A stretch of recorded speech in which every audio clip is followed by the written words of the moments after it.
Hello, I'm Dr. Younger. I'm director of the Neuroinflammation, Pain, and Fatigue Laboratory. And today I want to bring to your attention a unique opportunity to propose long COVID interventions to the National Institutes of Health, or NIH. And these are treatments that they will study in clinical trials.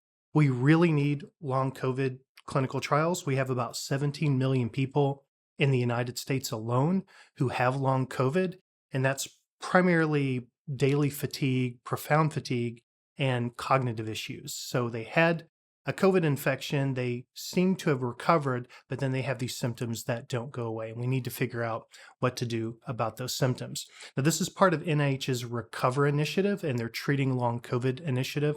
It appears to have a good amount of funding behind it, which is good. And now they have to decide which treatments to prioritize for the clinical trials. And they're asking for everyone's help in generating the possibilities for testing. So if you have an idea of something that can help long COVID, please submit the treatment name to the NIH, and you can do that at the site that I listed in the description above. And I'm going to walk through it and show it to you right now as well, and I'll look at it with you. This is the site right here. So if you go to the Recover site, this is what you'll see. And when you scroll down the page a little bit, you'll find this Submit a Therapeutic for Consideration button. Once you press that, you'll be taken to the form where you can submit the information. You do need to put your contact information in case they have questions, and you'll need to name the intervention. And, if you're part of a company, you'll need to list who owns the company if it's not prescription or if it's not, kind of generic.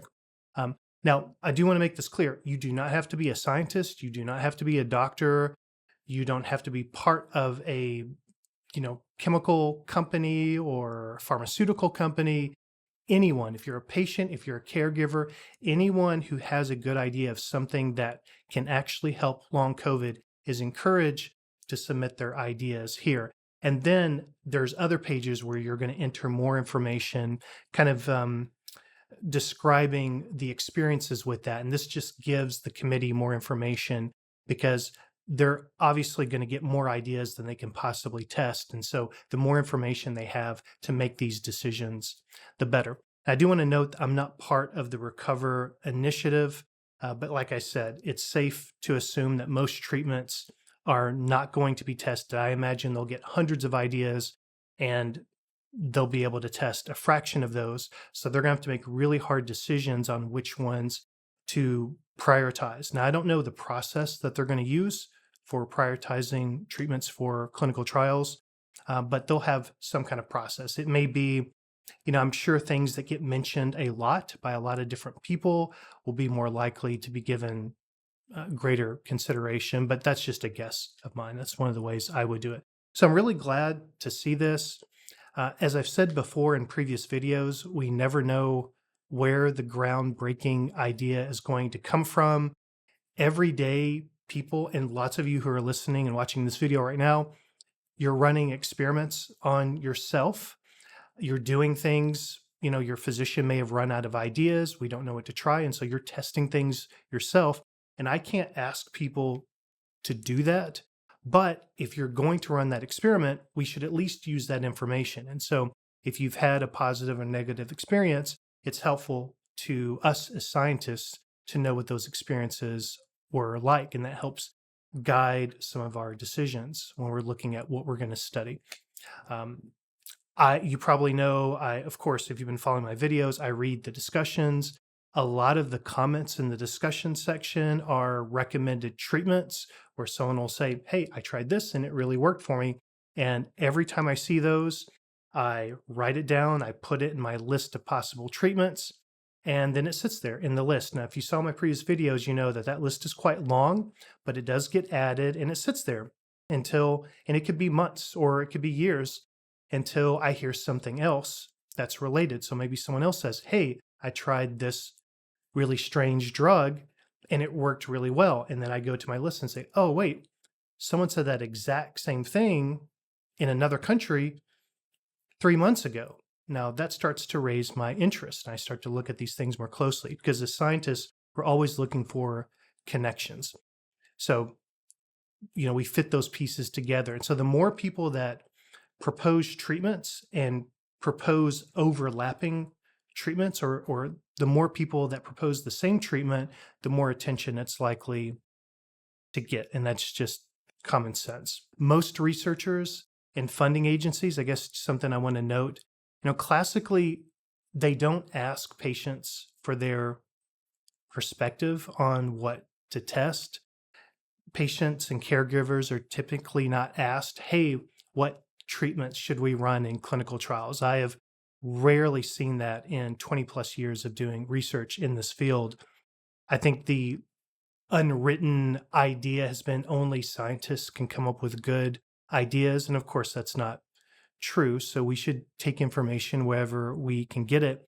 And as I've mentioned before, I've seen a definite shift where federal agencies and funding groups and nonprofit agencies are taking the perspective of caregivers and patients much more seriously.